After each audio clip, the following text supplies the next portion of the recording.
예수님께서 공생의 사역을 하시다가 쉬시러 두로와 시돈 지방으로 휴가를 가셨습니다. 여러분들도 열심히 사시다 보면 지치고 힘들 때에 휴가를 가게 되면 새 힘을 얻게 되지요. 육신으로 오신 예수 그리스도께서도 이 땅에서 육신의 지침을 우리가 눈으로 확인할 수 있습니다. 그곳을 갔는데 그곳에서 한 여인이 나옵니다.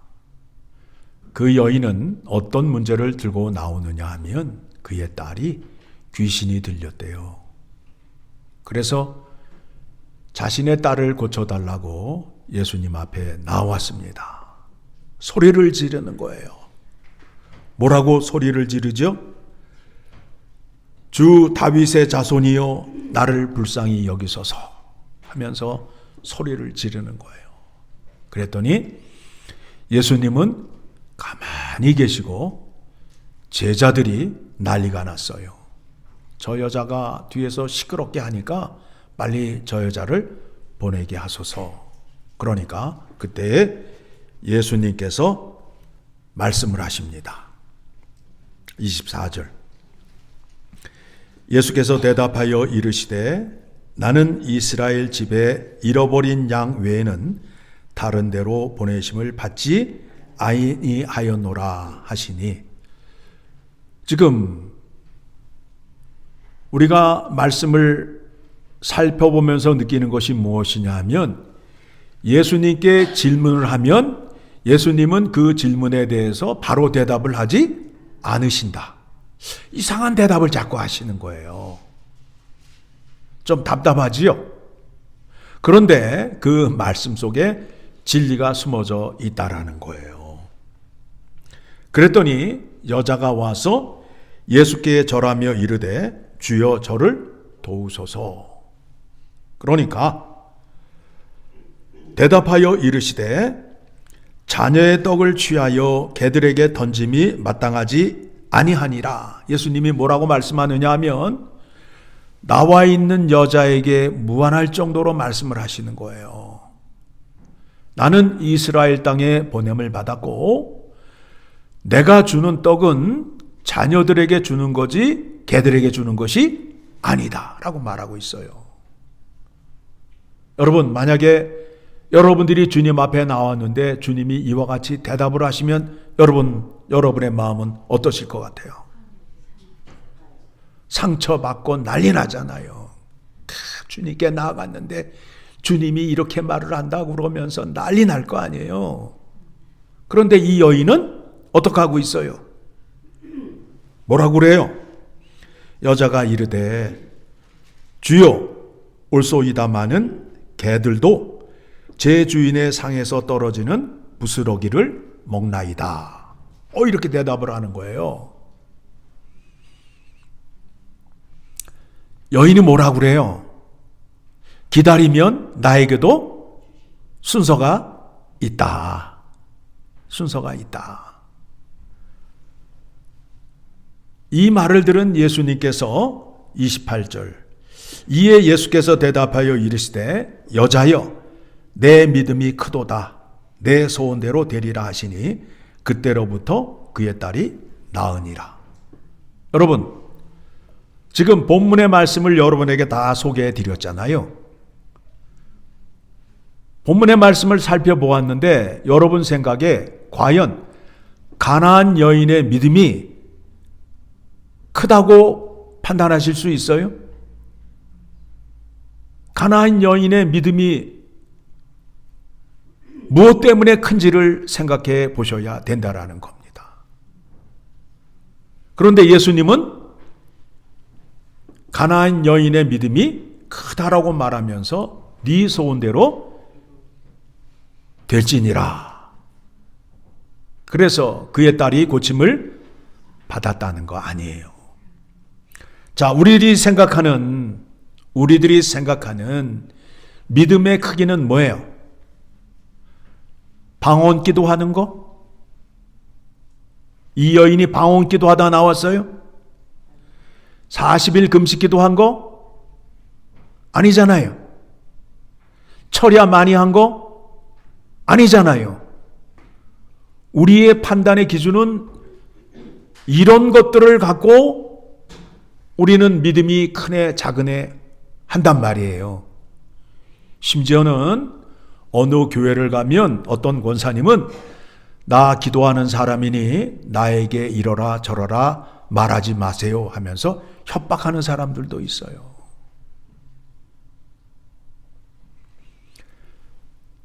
본문에서 예수님께서 가나안 여인의 믿음을 보셨는데 무엇을 보셨는지 이제 말씀을 드리려 합니다. 주님께서 원하시는 믿음은 무엇이냐면 지정의의 믿음이에요. 첫째는 지적으로 먼저 알아야 된다는 거예요. 두 번째는 감정, 깨달음이 있어야 되고, 세 번째는 의지적으로 움직일 수 있는 믿음이 있어야 된다라는 겁니다. 이 여인에게 이 세 가지의 믿음이 있었을까요? 없었을까요? 있어요. 자, 확인해 드립니다.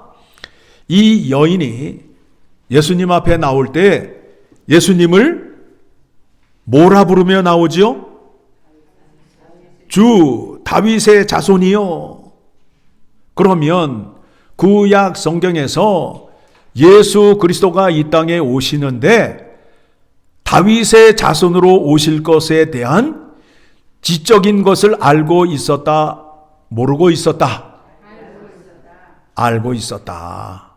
그런데 오늘날 예수를 믿는데 예수님이 유다 지파 다윗의 자손으로 오신 것, 다윗과 약속하신 그 약속을 이루러 오셨다라는 것을 알고 믿는 사람들이 많다, 적다? 심각하지요. 심각하죠. 하나님의 말씀을 약속의 말씀이라고 그러잖아요. 하나님은 약속하신 것을 반드시 지키신다라는 거예요. 자, 손가락을 끼시고 사무엘하 7장 12절을 가게 되면, 사무엘하 7장 12절을 가게 되면 이와 같이 약속을 하십니다. 내가 내 수완이 차서 내 조상들과 함께 누울 때에 내가 내 몸에서 내 씨를 내 뒤에 세워 그의 나라를 견고하게 하리라.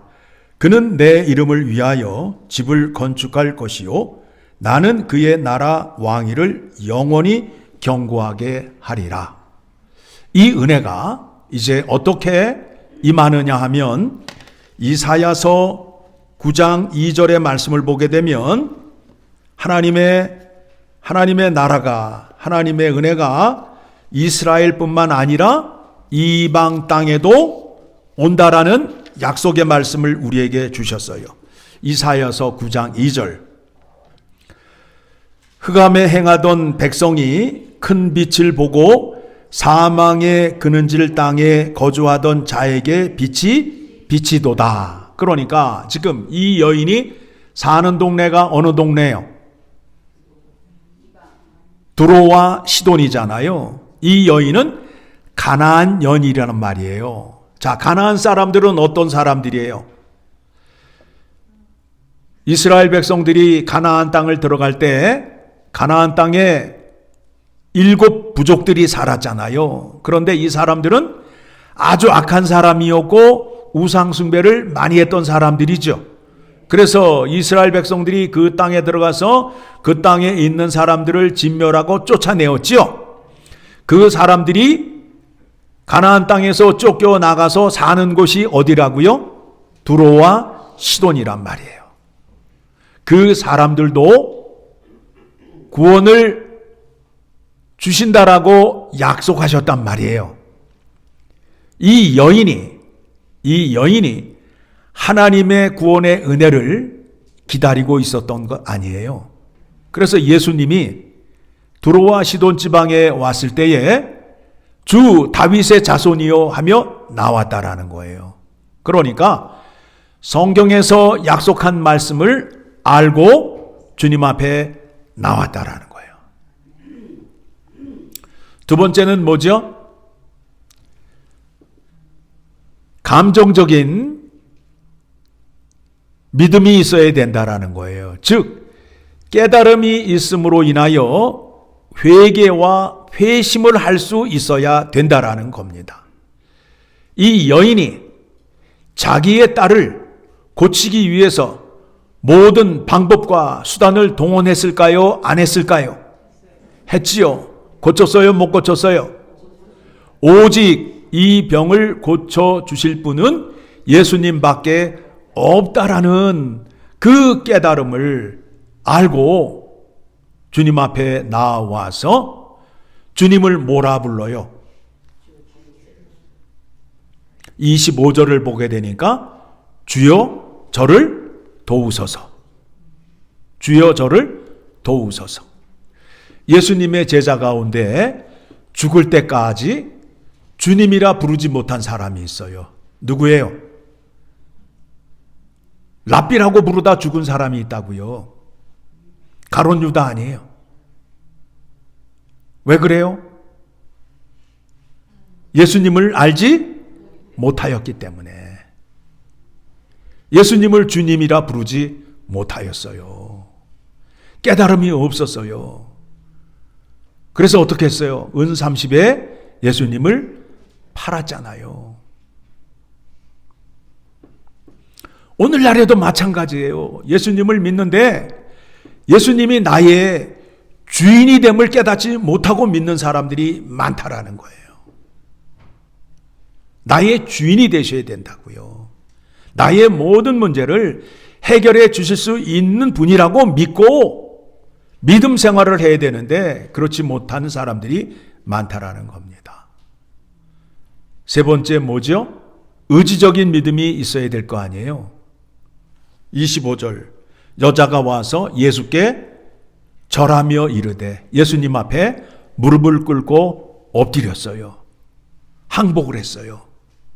나는 나의 모든 것을 내려놓고 주님 말씀에 순종하며 살겠습니다 라는 그 의사표시 아니에요. 여러분 전쟁에서 적군이 투항할 때 어떻게 해요? 총 들고 끌고 오면서 투항을 해요? 아니면 모든 것을 내려놓고 손을 들고 무릎을 꿇잖아요. 그렇죠? 천부의 의지 없어서 손 들고 옵니다 라는 우리 찬양하잖아요. 주님 앞에 나는 항복합니다. 이제부터 나는 누구의 말을 들으며 살겠다는 거예요? 하나님의 말씀을 듣고 살겠다는 의지적인 표명이잖아요. 이와 같은 믿음을 예수님이 보시고 그 여인에게 뭐라 말씀을 하시죠? 여자여 내 믿음이 크도다. 내 믿음이 크도다. 내 소원대로 되리라 하시니. 이 믿음이 우리에게도 적용이 될까요? 안 될까요? 적용이 되지요. 예수님께서 우리를 택하시고 우리와 함께 하시는 이유가 무엇이냐 하면 가나안 여인이 얻었던 그 기쁨, 그 여인에게 가장 큰 고민과 걱정거리가 뭐였어요? 딸을 고치는 거였잖아요. 고쳤어요? 안 고쳤어요? 기뻐요? 안 기뻐요? 기쁘잖아요. 그 기쁨을 예수 그리스도가 주셨죠. 그 기쁨을 우리에게 주시기 위하여 나를 택하시고 나와 함께 하신다라는 거예요. 포도나무 비유를 보게 되면 뭐라 말씀하시죠? 자, 찾아봅니다. 요한복음 15장의 말씀을 보게 되면 나는 포도나무요 너희는 가지라. 그가 내 안에 내가 그 안에 거하면 사람이 열매를 많이 맺나니 나를 떠나서는 너희가 아무것도 할 수 없음이라 라고 말하고 있어요. 포도나무를 키우는데 관상용으로 키운다 아니면 과실을 얻기 위해서 키운다. 과실을 많이 맺어야 주인이 기뻐하고 그 포도 열매를 먹어본 사람은 포도 열매가 얼마나 맛있는지를 알 수 있어요. 포도 하나를 먹게 되면 어떻게 돼요? 기분이 삼삼해지잖아요. 예? 눈이 번쩍 뜨이고 머리가 맑아지고 기분이 좋잖아요. 그렇죠? 기쁨의 상징이란 말이에요. 기쁨의 상징이란 말이에요. 포도가 11절에 이렇게 나옵니다. 같이 읽습니다. 내가 이것을 너희에게 이름은 내 기쁨이 너희 안에 있어 너희 기쁨을 충만하게 하려 함이라. 예수님이 우리를 택하신 이유가 뭐라고요? 가나안 여인에게 주었던 그 기쁨을 우리에게 주시기 위하여 우리를 택하셨다라는 겁니다. 그러면 이제 예수 그리스도 앞으로 나아갈 때에 우리가 이제 어떻게 나아가야 되는지 다시 한번 생각해 보도록 하겠습니다. 예수 그리스도에 대한 아는 지식이 있어야 된다, 없어야 된다? 있어야 된다. 그러면 지식을 알게 되면 그 말씀을 통해서 깨달음을 얻게 되면 회개를 해야 된다, 안 해야 된다? 해야 된다. 우리 대답만 잘하지 마시고 그 다음에 그 말씀에 순종하는 자리로 나가야 되겠죠. 그렇죠? 이것을 지정의의 믿음이라고 말하는 거예요. 자, 그와 같은 믿음을 갖고 나아가는 것에 대하여 히브리서 11장, 믿음장이라고 그러죠? 히브리서 11장을. 그래서 6절의 말씀을 보게 되면 믿음이 없이는, 여기에서 이 믿음은 내가 아우성을 치는 그 열심을 말하나요? 아니면 하나님이 약속하신 것을 말하나요? 하나님이 약속하신 것을 말하는 거예요. 복음에는 하나님의 의가 나타나서 믿음으로 믿음에 이르게 하나니, 앞에 믿음이란 말이에요. 6절 시작. 믿음이 없이는 하나님을 기쁘시게 하지 못하나니 하나님께 나아가는 자는 반드시 그가 계신 것과 또한 그가 자기를 찾는 자들에게 상 주시는 이심을 믿어야 할지니라. 그러니까 가나안 여인은 주님 앞에 나올 때 주님에 대해서, 하나님에 대해서 알았다, 몰랐다? 알았다. 우리는 알아야 된다, 몰아야 된다? 알아야 된다라는 거예요. 그래서 여호와의 말씀을 주야로 묵상하라는 거예요. 그런데 우리의 삶 속에서는 성경을 본다, 안 본다?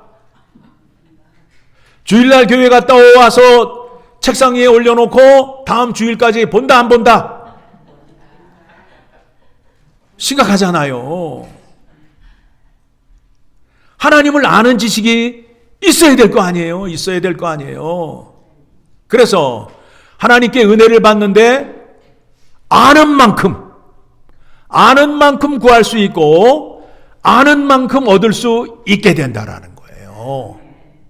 여러분의 믿음이 크면 하나님의 구원의 은혜를 크게 받고, 여러분의 믿음이 작으면 조금밖에 못 받는 거예요. 여러분의 믿음의 그릇이 김치 담글 때 쓰는 그 플라스틱 대야 같으면 하나님의 은혜를 그만큼 받고, 담는 공기만 하면 그것만큼 은혜를 받게 된다라는 거예요. 믿음의 지식이 많으셔야 된다라는 거예요. 그리고 그 말씀을 들으시면 회개 자리로 나아가는 거예요. 내가 지금까지 내 고집으로 살은 것 용서하여 주시옵소서. 이제 회개하고 하나님 말씀대로 살겠습니다. 그리고 말씀에 순종하겠습니다. 여러분, 우리 자녀에게 이렇게 말하잖아요. 너 엄마 말을 안 들으면 큰 코 다쳐. 에? 그런 얘기 해보셔요? 안 하셔요? 말 안 듣는 자식에게 그와 같은 말씀을 하잖아요. 큰 코 다친다라는 게 뭐예요? 봉변을 당하거나 무한을 당한다라는 뜻이거든요. 그런데 하나님 말씀에 불순종하면 어떻게 된다고요? 큰 코가 아니라 그냥 박살이 나는 거예요. 박살이 나는 거예요. 그러니까 하나님 말씀 잘 들으셔야 돼요. 회개하시고 순종하는 자리로 나아가서 주님이 주시는 그 기쁨. 여러분 생각만 해봐도 가나안 여인이 얼마나 기뻐했겠어요. 그렇죠? 그 기쁨을 주러 누가 오셨다고요? 예수 그리스도가 오셨다라는 거예요. 그 기쁨을 얻으시기 위해서 예수님께서 이 여인을 통하여 보여주시는 믿음의 조건 3가지를 기억하시고 그 말씀대로 순종하심으로 인하여 하나님의 기쁨이 여러분의 기쁨이 되는 은혜를 마음껏 누리며 사시는 여러분 되시기를 간절히 소망합니다.